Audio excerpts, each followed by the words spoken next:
forum. We are kicking off our Social Justice in the Holy Land Forum series, and we have with us the Reverend Canon Brian Grieves, a key leader in the peace, justice, and advocacy efforts of the Episcopal Church for decades. He has served 3 presiding bishops as the Director of Peace and Justice Ministries before his retirement, and since that time, he has worked with EFPN PIN, the partnership between the Episcopal Policy Fellowship and the Palestine-Israel Network, on organizing for the 2012, 2015, and 2018 General Conventions. So as such, we have no better person to help us understand the Episcopal Church's past and present positions on the Holy Land. After his remarks, we'll have a few moderated questions before opening up to all of your questions. And at that time, as usual, please feel free to enter your questions in the chat box or raise your hand in the participants box so we can call on you. And in the meantime, as always, please keep your mics on mute when not speaking. And Anne wanted to make a few remarks before we get underway. Thank you so much, Lisa. Not remarks so much as Brian, I wanted to say a special welcome to you and to pass on to you both Sari's and his father's regards. Sari has to do an interment in our memorial garden today, so he won't be here, but we're going to tape it, right, Lisa? We have the forum being taped, so he's going to definitely watch it. And thanks again, Brian, for accepting our invitation to come. I'm excited to hear what you have to say. Thank you, Anne. Are we ready then? We are. Yes, we're recording. Okay, all right. And I'm unmuted now, I hope that you can hear me. Indeed, yes, thank you. Thank you very much. Well, I really appreciate this invitation. It's just a delight to be with you all in this way, especially in these challenging times and difficult times and stressful times under which everybody is living in this situation. And we try to keep ourselves going. So I'm grateful for this opportunity in the midst of everything that's going on. And this is quite a turnout for this kind of a setting. So thank you. And look forward. Well, I've been asked to answer the question essentially today about what is the Episcopal Church said about this issue of the conflict between Israel and Palestinian community. And that's a big question to answer, but I'm going to try to give you some highlights of that. And in order to do that, I want to give you a date to consider. That would be May 15th, 1948. That's the founding, the creation of the State of Israel. And it's a moment that kind of marks the beginning of this long and intractable problem. And in 1948, for Jews around the world, this was a time of great celebration, great excitement, and a time of where the world really rejoiced to see this, particularly in the Western world, was seen as a time of restitution and compensation and an act of great justice, blessed by the United Nations, created really by the United Nations, a new organization at that time, as a response to the horrific events of the Holocaust. So you have this great event happening on May 15, 1948, after a war had been fought to determine the final boundaries of that land, which of course the Palestinians, not unreasonably perhaps, had decided to protest the loss of more than 1/2 of their historic land. So that is what you see every May 15th celebrated within the State of Israel. But at the same time, on that same day, the Palestinians do not celebrate. They see it as a time to acknowledge what they call the Nakba, translated from Arabic as the catastrophe. This was a time when they recalled that this resulted from a long-term war that had gone on, in which as 400 Palestinian villages had been razed to the ground. 750,000 or so Palestinians had to depart their land and go to countries around the Arab world. And today, those 750,000 refugees make up, along with their descendants, 5 million refugees. They're in refugee camps in Gaza, in the West Bank, and in Jordan. And many of them are in other places and still looking to go home.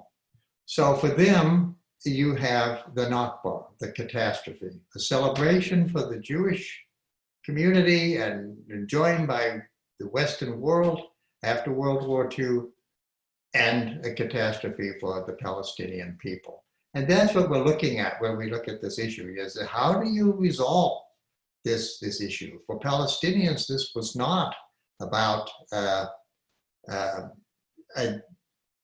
time of justice, but rather seeing that an injustice had been perpetrated upon them, and due to two injustices, the Holocaust and the Nakba, translate into justice for them. So we're trying to answer that question while acknowledging the horrific events that had occurred to the Jewish people and their right to be in a homeland of their own. So with that in mind, what has the Episcopal Church then said about this over the decades since 1948? I should say that, in case you don't know, who can speak for the Episcopal Church? You know, we're a national denomination. We're in 16 different countries overseas. So who can really speak for this church? And primarily, that is the General Convention. That's the convention that meets once every 3 years. It's made up of the House of Bishops in one house, and the House of Deputies, which is made up of clergy and lay people. They together come like the Congress, two houses, two legislative houses, and adopt policies for the Episcopal Church once every 3 years. In between those conventions, there is a governing board called the Executive Council, and they too can speak in the name of the church between those conventions. But the primary body is certainly the General Convention. If you've never been to one, I think every Episcopalian should go to one. It's supposed to be in Baltimore next summer. Whether it will happen, we don't know because of COVID, but not far from you. So, and some of you may even be volunteers there, helping out. But go. It's a tremendously interesting experience where you see thousands of Episcopalians gathered doing the business of vision for the church. So I'm going to be speaking about what the conventions have said since 1948. One other thing to note, which is it affects how the Episcopal Church approaches this issue. You know, we have certainly our concern for Christian-Jewish dialogue, which is a very important part of the reconciliation project that we have with the Jewish community coming out of the Holocaust all those decades ago. But we also have the Episcopal Diocese of Jerusalem, headquartered in Jerusalem, a cathedral in Jerusalem, and made up of Palestinians. Largely more than 90% of Palestinian members of that diocese. So it's a partner church, part of the Middle East diocese that exists together as one Anglican province. It is geographically a very large diocese. It includes Israel and includes the occupied territories. They refer to as Palestine. It includes Jordan and Syria and Lebanon. So those are pretty big territories, and so we have that relationship led by an archbishop there. And that certainly, I think, affects how we approach this issue, trying to keep in tandem our concern for Jewish-Christian dialogue, but also support for our sisters and brothers in the Holy Land. So with that in mind, in 1949, the General Convention met. It observed this occasion of the creation of the State of Israel by saying two things. One, it expressed a desire for Jerusalem to be an international city. It was concerned about how this city, which is so important to Muslims, to Jews and to Christians, should be open and accessible to people coming from anywhere in the world on whatever their particular religion was. These three great religions coming from the time of Abraham. So they said that. They also expressed concern for the humanitarian disaster that happened as a result of the war, and and a concern for the refugees, the 750,000 refugees that went. And that was said again, basically in 1952 by the General Convention, and then really nothing from the General Convention or the Executive Council for that matter, officially until 1979. So you have a gap of like 27 years where not much was said. Perhaps you could look at what was happening in the United States during that time, particularly in the 1960s when you had the Six-Day War, when Israel swept in and began the occupation of the West Bank and East Jerusalem and Gaza. We didn't say much, but then we were dealing with our own civil rights issues. We were dealing with a war in Vietnam, and perhaps those are reasons that we never turned much attention to what was happening to our sister church and to the people in that region. But in 1979, it was the year after the Camp David Accords brokered by Jimmy Carter, bringing peace between Israel and Egypt, which was a huge accomplishment. And that led us to finally say that we as a church were to congratulate those two countries on what they achieved in the Camp David Accords, and to also affirm the church's strong position for the right of Israel to exist within secure borders, but also for Palestinians to have their own state. So it was a statement really essentially undergirding what has been the church's position throughout the decades, which is a two-state solution, which continues to escape us today. So that was 1979. In 1985, highlighting some of these things, was the year that we said that we would oppose the United States moving our embassy from Tel Aviv to Jerusalem. And I cite that because that was the position taken then. It was the position of the United States government. And as we know, what was a year or so ago, the embassy was in fact moved to Jerusalem. So, but we had held that position since 1985 and still do for that matter. In 1988, we affirmed the right of Israel to exist again within recognized borders, but also with special attention to the rights of Palestinian citizens living within the state of Israel. It's not unlike the civil rights era in our own country, where as Bishop Ria, on one of my visits there, many visits, visiting him in Ramallah at that time, said that democracy in Israel is for Jews, full stop. There are over 50 laws on the books that discriminate against the Palestinian people, even though they are recognized as citizens. They do have members of the parliament, but their basic rights to land, to education, to healthcare and other issues are governed by some laws that discriminate against them. So we spoke to that issue in 1988.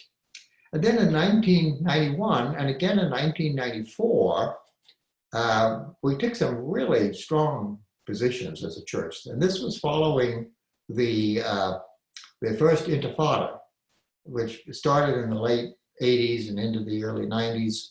And the Intifada, or the uprising, was really at that time, the first Intifada, was really children and young people throwing rocks at soldiers to protest their presence in their land, confining their movement, denying them normal freedoms that other people enjoy in other parts of the world. So we responded to that And at the time, the Israeli government was moving Jewish communities from Israel into the West Bank, into the occupied territories, creating settlements. And this has always been the position of our church, but we stated it then, that this is illegal under international law. You cannot appropriate land taken by force, which it was in 1967.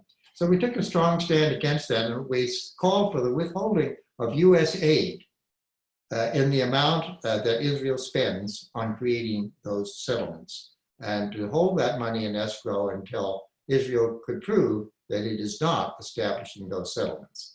Now that was 1991 and again in 1994. So you know that settlements have continued unabated. Today there's some 650,000 Israeli settlers in East Jerusalem and the West Bank, and taking over a great deal of the Palestinian territories.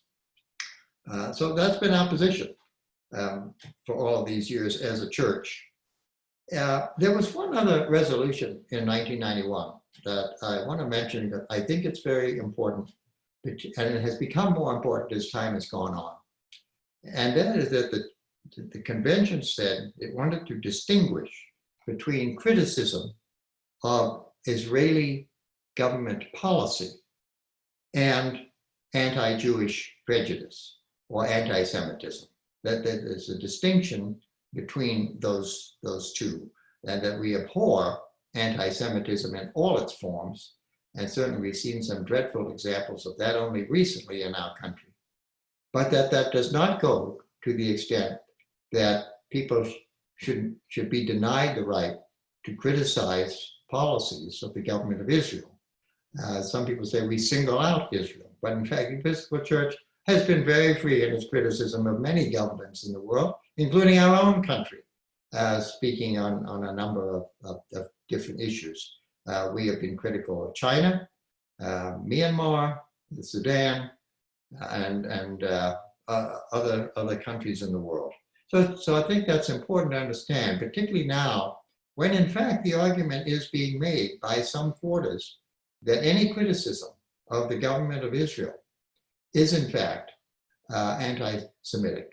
And that is just something that we push back on for the reasons that I just cited.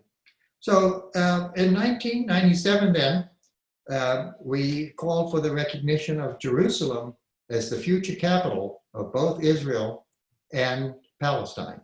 So we didn't say how this would be achieved. Would it be East Jerusalem being the capital of Palestine and West Jerusalem being the capital of Israel, or somehow sharing the full city, the east side, the eastern side and the western side of the city? But we call for it to be a shared capital for two nations, two sovereign nations, a position that we still hold today. And then in the year 2000, we called for the right of return of refugees. That's another big issue again in this conflict. What happens to those 5 million refugees that are sitting waiting for some resolution going back down to before 1948? And that we don't say how that could be done. If you allowed all 5 million refugees to return now, the population of Israel would probably be equal to or greater among Palestinians than among the Jewish population. Would there in fact still be what you can call a Jewish state? So but that's our position. However that gets resolved, whether it's through restitution, reparations, or what have you, justice has to be done for those refugees whose ancestors and some folks today still live waiting for the return to their land or some kind of form of justice. And then the final resolution that I'll bring to your attention was in 2003, when we as a convention opposed the construction of the security wall that Israel was building. Now, this was in response to the second Intifada, which was much more violent than the first. And we had during that time, if you recall, it was a very frightening time. When I made visits there during that time, it was frightening to go into a Jewish restaurant and have a meal, because you had the problem of suicide bombers at that time. And and the church, our church, condemned the suicide bombers. It condemned violence on the part of Palestinians practicing this kind of resistance to the occupation. And we, as well as being concerned for the violence of the occupation itself. But it was a very scary time. And yet we opposed this wall being built, even though one can see why the state of Israel would build a wall to try and keep out suicide bombers. They called it a security wall. But the problem with it was that it was built in large swaths on Palestinian land, instead of on the border between Israel, what's called the Green Line, between Israel and the occupied territories. So you have now a wall that is really being looked at as a confiscation of more land from the Palestinians. And East Jerusalem, which Israel considers part of its territory, even though it's never been recognized by the international community as such, that belongs, that wall goes around East Jerusalem so that it is completely in Palestinian territory. And East Jerusalem is entirely on the side, the wall puts East Jerusalem on the side of Israel. So we took a position to oppose it on those grounds as a church. And then there were other things over the years. But it wasn't until just 2 years ago, the last convention in 2018, that we took some really strong positions, which we have not done in quite a long time. They included addressing the humanitarian crisis in Gaza, which is a sorrowful situation today. I visited there numerous times and always distressed at the terrible state of conditions for human beings to live in. We also spoke against the detention of children, the practice of Israeli soldiers going into Palestinian homes in the West Bank in the dead of night, usually after midnight, 2 a.m. in the morning, breaking down the doors of a home and taking a child or a teenager and off to jail. This is a practice. This happens almost every day. And it's a deep concern to us. There's a Betty McCollum, a representative in Congress, has a bill in Congress to address this. So we did address that in 2018. And for the first time, the church took a position in 2018 that perhaps we need to be looking at the possibility of a one-state solution rather than a two-state solution, because the encroachment on the West Bank is so great now that many people have no confidence that there can be a genuine two-state solution. So that we looked at that possibility, and there's a pastoral letter to be done by the House of Bishops on the status of Jerusalem, and so we're waiting for that to be done. That's kind of a thumbnail sketch of the kinds of range of things that the church has spoken about over the years. I did want to mention one more thing that was raised to me, that one of those resolutions called for the church to create a human rights investment scheme for how we look at our investments in the national church. I think we have an endowment of about $450 million. And it's not a huge amount by other standards, but pooled with other denominations that work on these issues together, we try to look at how we handle these investments. And I was the staff person to this committee during my years in New York. And I'm now back on that committee as a volunteer. I've been the chair and now the vice chair of our Corporate Social Responsibility Committee, which looks at how is our money being spent, being invested, and on a whole range of issues, but it includes also the issue of the Holy Land and the occupation. And we created the committee as a result of the action of convention in 2018, created a global human rights screen, which says that any company that benefits or supports human rights violations against other persons should not be invested in by our church. And then we applied that to the West Bank and East Jerusalem and Gaza, and determined that we, in fact, found 3 companies there in our portfolio that we that met the criteria for removal, being placed behind that screen so that we would not invest in them. And those 3 companies were Caterpillar Corporation, the Motorola Solutions, and the Israel Discount Bank, which somehow ended up in our portfolio. And so we have, in fact, as of this past March, we divested from those 3 companies. We are still looking at corporate engagement with other companies. We have the Episcopal Church is leading the dialogue with TripAdvisor that advertises hospitality in Israeli settlements. So we're talking to them about that, about how do you square that with the illegal presence of those settlements, and also with Booking.com, where we are a partner.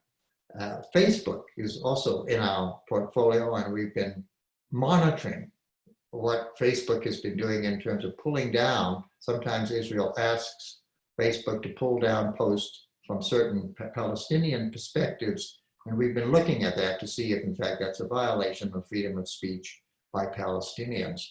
And we have a new one that we're going to have a dialogue with this month, Heidelberg Cement Company, which I assume is in, I believe, in Germany, and takes a lot of cement to build a separation wall, to build those settlements, and Heidelberg is involved there, and they've agreed to talk to us. We've asked, can we talk about this, along with what they're doing in other parts of the world as well. So that's another piece that of the work that we do. So I'm going to stop there. I know that the coming of the possibility of annexation, where do we go from here, is of concern to some, but I just wanted to lay that out as the background and then use the rest of the time to engage together. Wonderful. Well, thank you so much for that very comprehensive overview. A couple of questions just on the last piece about the investment screen that you were mentioning. How does the church determine whether are all parishes in compliance with the investment screen, or is that done at a national level? Is all of the money pooled together in this large national endowment, or are there other sums of money? And how does the church make sure that individual parishes or dioceses are also in compliance with the investment screen? Yeah, a very, very good question. We don't have the resources to be able to determine, relate to every congregation and even every diocese. But what we do encourage, when we file a shareholder resolution, if you happen to own that stock, if a congregation or a diocese or some Episcopal institution owns that stock, then it can vote its stock, its shares in that company on that resolution. So we do encourage that. So, but you have to pay attention to what the committee is doing. It's reported by the Executive Council. They are the ones that approve these resolutions that we submit, and they're on a range of issues, not just on Israel and Palestine, but on other issues as well. Big pharma is one. We have investments in some of these big drug companies. Environmental issues, climate change, fossil fuels. We've divested basically from most fossil fuel companies, but we still have a few. So you have to be paying attention to what the national committee is doing, and then be sure that you vote your stock. If you go in and check and see if you own stock in those companies, and you can vote. And you could find other ways to get more deeply involved, and certainly I think we on the committee would do our best to help to do that monitoring. We started this work in 1971.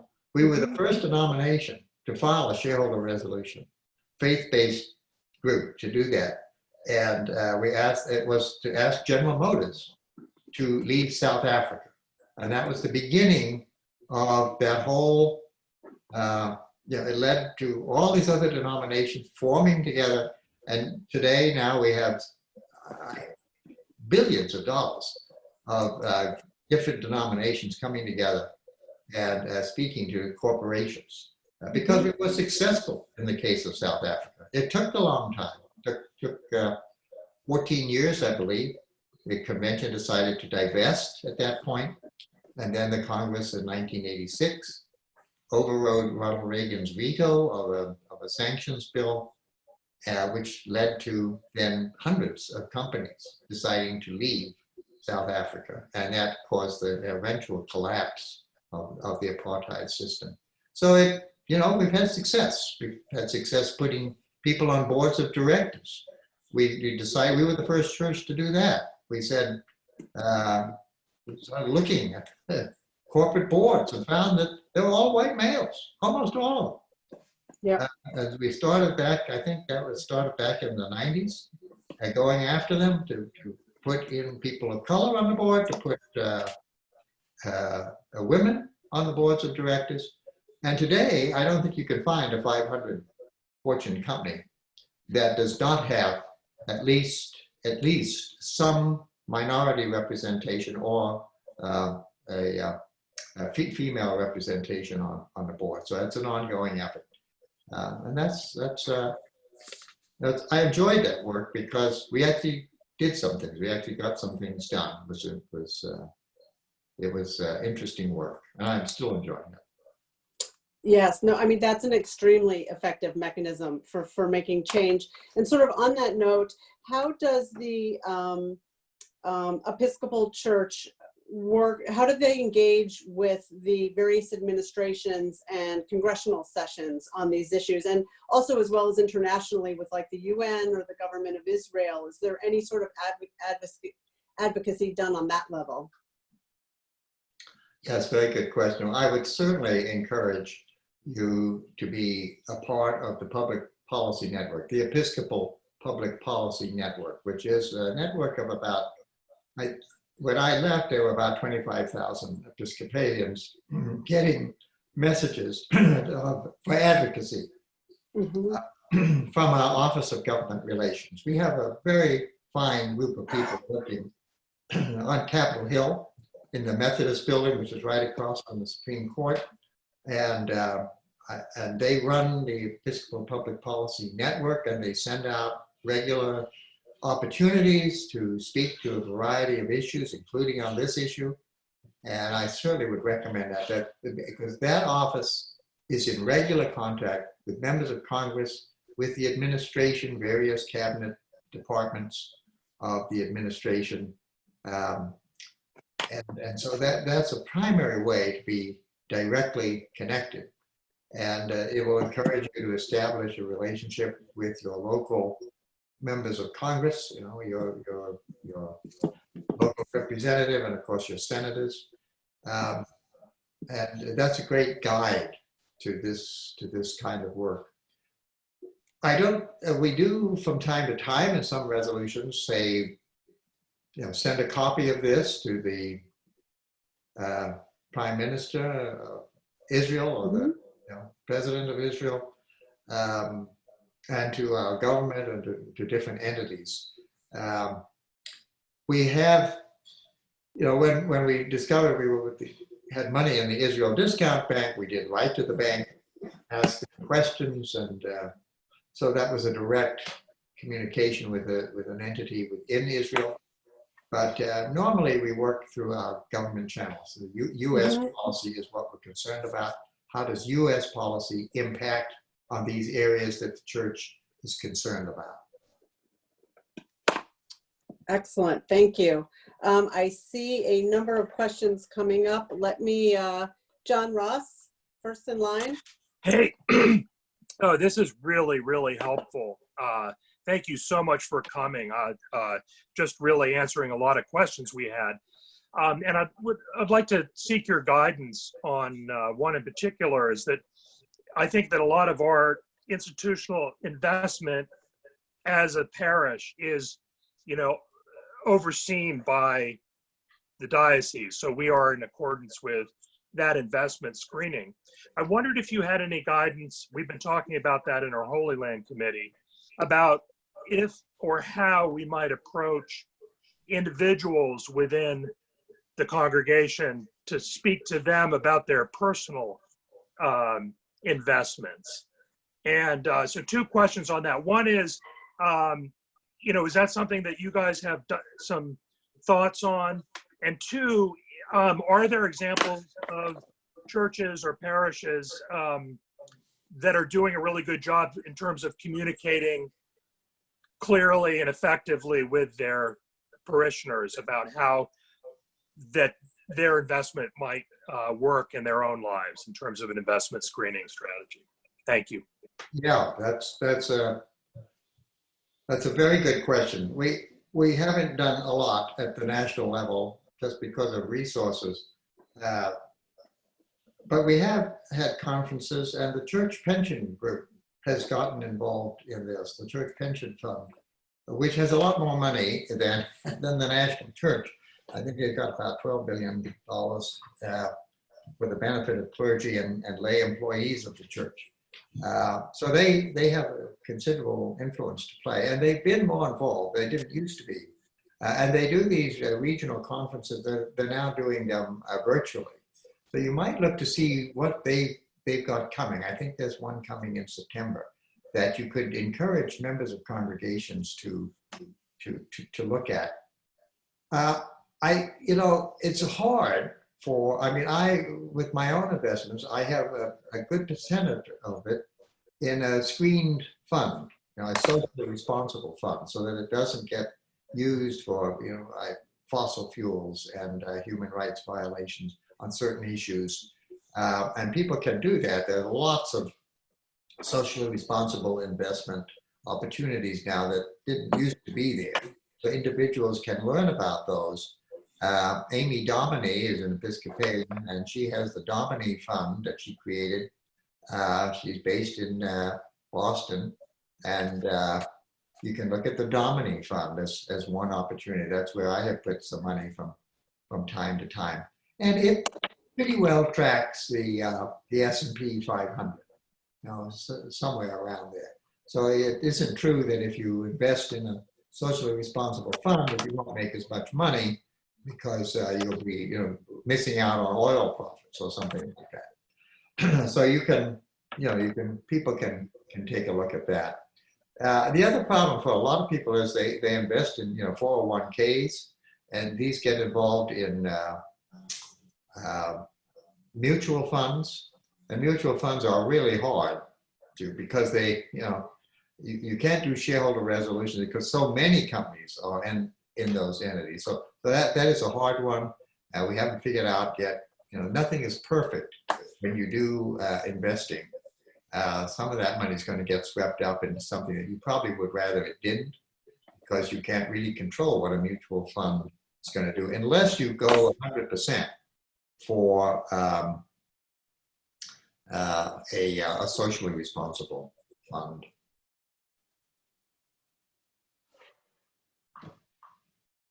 Excellent. So we have another question in the chat here asking whether there is a divergence of views by the General Convention delegates, the laity out in the field on practical actions regarding this particular social justice issue. Do we first need a neutral explanation of history of the region provided to all parishes in the US? Is this a job for the national office or through the House of Deputies? Yes, another important question, because this is certainly not a subject. People feel very passionate on both sides of the narrative that I tried to describe in the beginning, that you have to go back to what this means for those who see the creation of the state of Israel as a great moment of restitution for the horrific events of the Holocaust. You know, I have visited the Holocaust Museum in West Jerusalem and in Washington, D.C., very moving things to see. And then this other narrative of catastrophe that befell the Palestinian people as a consequence of the action of the United Nations. So people feel passionate on both sides, and how do we come together on that is an extremely important task for us. And I think you mentioned education. The church certainly has tried to address that. It's had numerous times in the past where it has offered curriculum. I think you might talk to the Office of Government Relations for educational materials, because they were involved in trying to create one. But the Episcopal Peace Fellowship's Palestine-Israel Network does have a curriculum. It is very much a perspective from a Palestinian point of view, largely. But sometimes that's necessary to get the other side, because the Israeli perspective is pretty well known in the United States. So, through media coverage and other things. So trying to get the full picture is a real challenge, but there are lots of resources out there that can be used. And I also serve on the board of Friends of Sabeel North America, which is the organization founded by Naeem Atik. Naeem Atik and I go way back together to seminary days.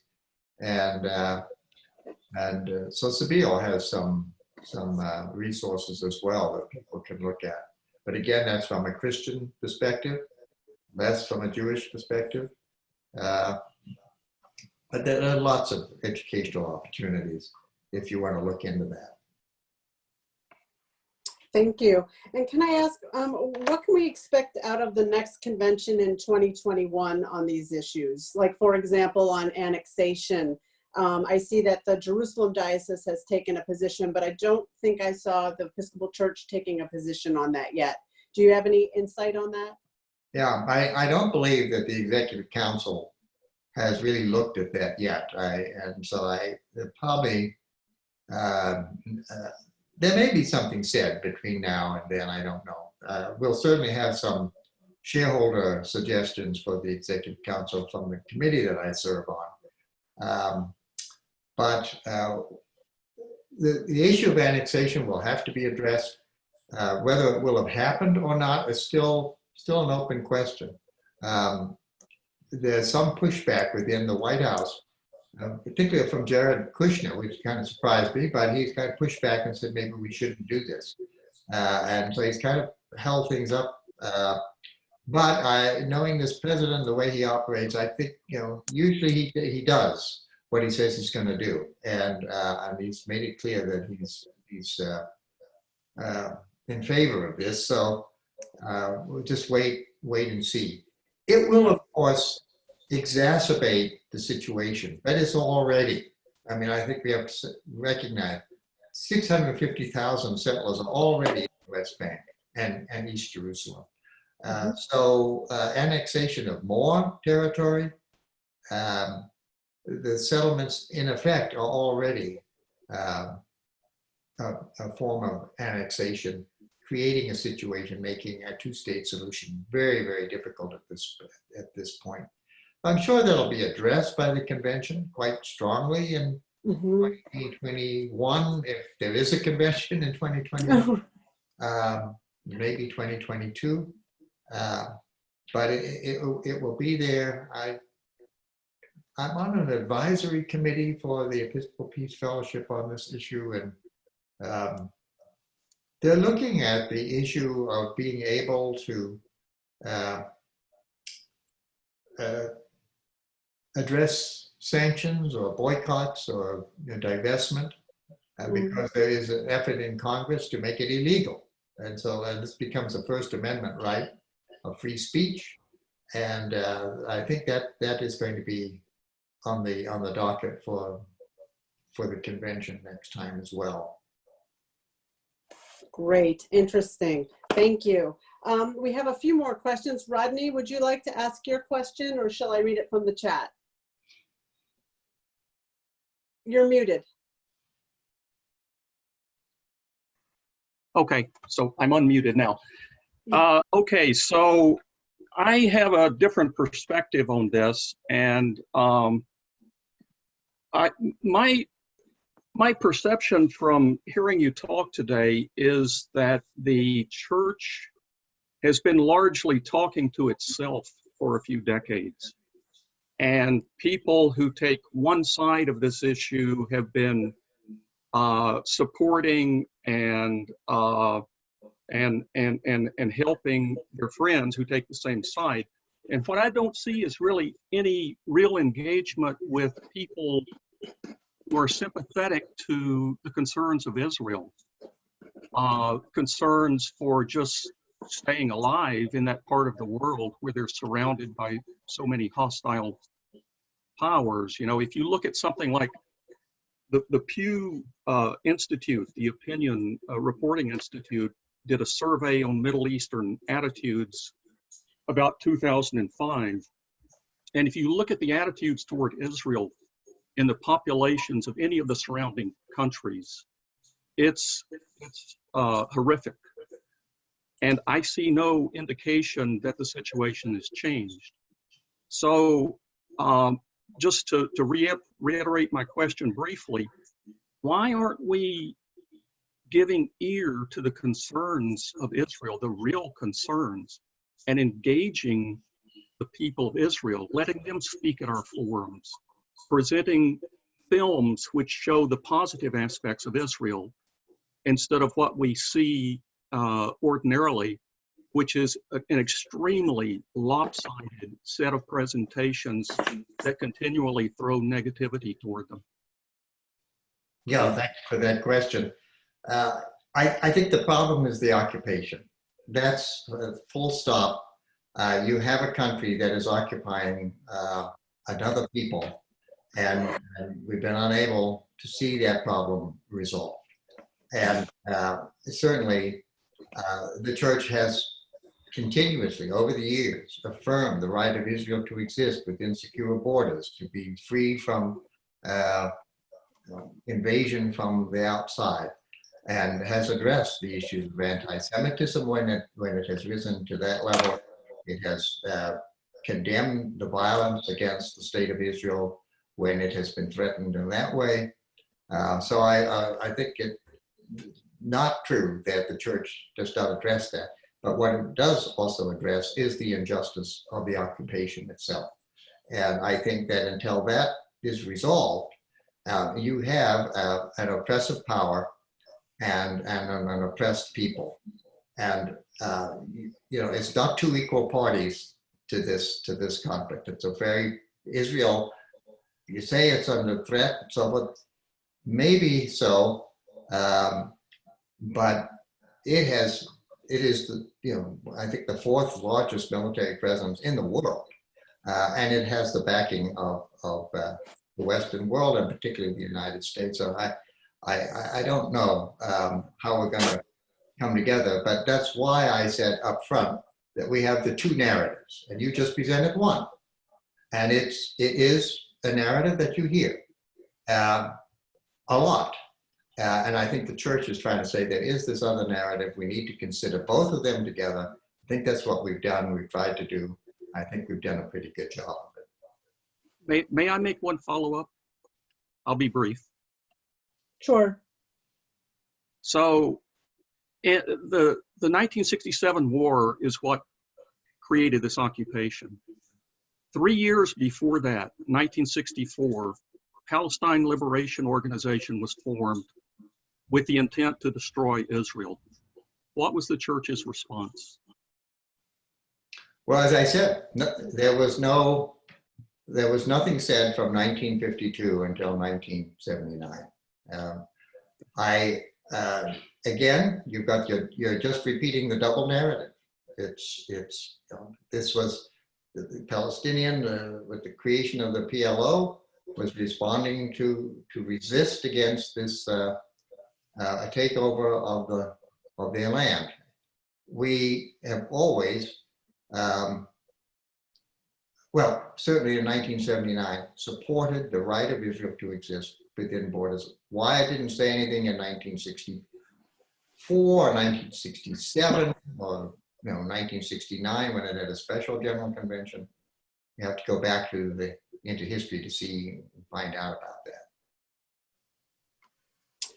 I see Bill Kennedy had his hand up. Are you still there? I'm still here. Oh, great. Thank you very much for joining us. I think this has been very interesting. But I have two sort of conflated questions.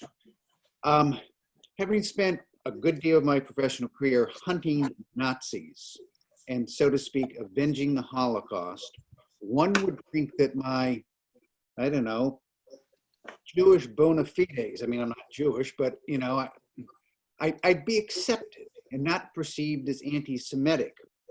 But particularly over the last year, particularly as a result of knowing Jay Mallon and Kirk Campbell too, I've supported a lot of things we've done at the church, made some fairly significant donations to various funding in the West Bank. I now contribute directly to the UPA, United Palestinian Appeal. And when I say anything about this, many, not all, but many of my Jewish friends go apoplectic. And just well, you're an anti-Semite, and it has been so frustrating. It's just been frustrating that people cannot separate Jewishness from Israelishness. And even though we had a forum about it just a few weeks ago about taking the Zionism out of Judaism, it's just so frustrating. Excuse me, I'm just sort of venting, and I shouldn't. But perhaps you can address that, because I assume you in particular, get a lot of comments like that. And the other thing I'd hope you'd address is, to what end does anybody in Israel care what the Episcopal Church says? I mean, we can support, as we should, peaceful Palestinian causes, but is there any point, in writing letters, signing petitions? Because I don't think Benjamin Netanyahu gives a rat's ass for what the Episcopal Church stands for. Okay, well, I don't think we make a witness based on how other people make it. I think we make our witness based upon what we perceive is the right thing to do and to say, and so we do. I participated in a dialogue with the other Christian denominations, the mainline denominations, the Lutherans, the Presbyterians, the Methodists, the Episcopalians, and the United Church of Christ, with our Jewish counterparts for a number of years. It was a very interesting time. And we're talking about the Anti-Defamation League, the American Jewish Committee, American Jewish Congress, major Jewish organizations in the United States, and it was hard. It was hard work to sit down and dialogue with those organizations, and we decided that we would actually go together, make a trip together to the Holy Land, and it was a tough experience to try and put together an itinerary, and I was asked to sort of lead on that for our denominations, and work with a wonderful rabbi on that trip, and we just went back and forth over, they couldn't possibly go and visit such and such a place or such and such a person, that would be anathema to them, and we finally said, well, let's just don't go. And then we agreed, well, tell you what, we will go anywhere you want us to go for 2 days, and then you come with us for 2 days and see whoever we want. And that became the agreement, and that's what we did. And it was an exhausting trip, but one that was historic in some sense. It hasn't been done before or since. That was in 2005, and I think someone mentioned that year for some Pew study that was done. So it's just hard work, and I recognize that it's hard work. And however, you know, there are a lot of Jewish voices that are concerned about what's going on. So I think say that, you know, I don't know who you are, who your Jewish friends are that are going apocalyptic, but there are a lot of good Jewish voices that are interested in pursuing a resolution to this problem, because they recognize this occupation is not good for the health and soul of the state of Israel. And I would just refer you this week to Peter Beinart, who has written I believe he wrote a piece in the Atlantic, I think it was this week. He's a Zionist, but he's deeply concerned about what must happen now. And he's making a case for a one-state solution and how that can be done. And his article really is worth reading because it traces the whole history of this conflict. And it's being looked at as a kind of a watershed article by a Jewish Zionist voice. And, you know, we have to make, you know, people of goodwill on both sides of this issue have to come together. And we have to try to push the extremist views on both sides away to get that strong consensus among both Jews and Palestinians, Christians and Muslims, and Jews to forge a way ahead together in addressing this. And that's what I hope is going to happen. Peter Beinart, I think, I haven't seen it yet, but he was on GPS on CNN today with Fareed Zakaria, and so I hope I've got it taped and want to see that interview. But I think those are the kinds of voices that we need to reach out to and find ways to have dialogue that remove that apocalyptic behavior and really engage together in what's going to help, you know, and how do you find justice for both peoples in this? That's the vexing issue. I don't think the church is ever going to move away from its support for the state of Israel. I don't think it should, but it might be critical of how Israel is handling this occupation, and we have to work from there. So I hope you can find some good folks to have a dialogue with. That's certainly one of the things our church encourages is find your Jewish community to talk with about this. Find your Muslim community to talk with about this as well. Bring the three together, the three voices from all three religions together to talk about it. And instead of being locked in our, one position only, and see if we can find a way forward. Thank you. That makes a lot of sense. And we have a similar question in the chat, which is, can you explain how the Episcopalian, Anglican churches and other denominations are cooperating and advocating for peace and justice in Israel-Palestine? Yes, I think there's a common concern among all the denominations. We have very similar policy. The policies that I just described that we've taken essentially adopted by all the other denominations as well. And also in terms of our investments, very similar things, actions have been taken. Other denominations have done some divestment. They continue in engagement. When we talked with Heidelberg this month, when we talked with TripAdvisor, other denominations participate with us.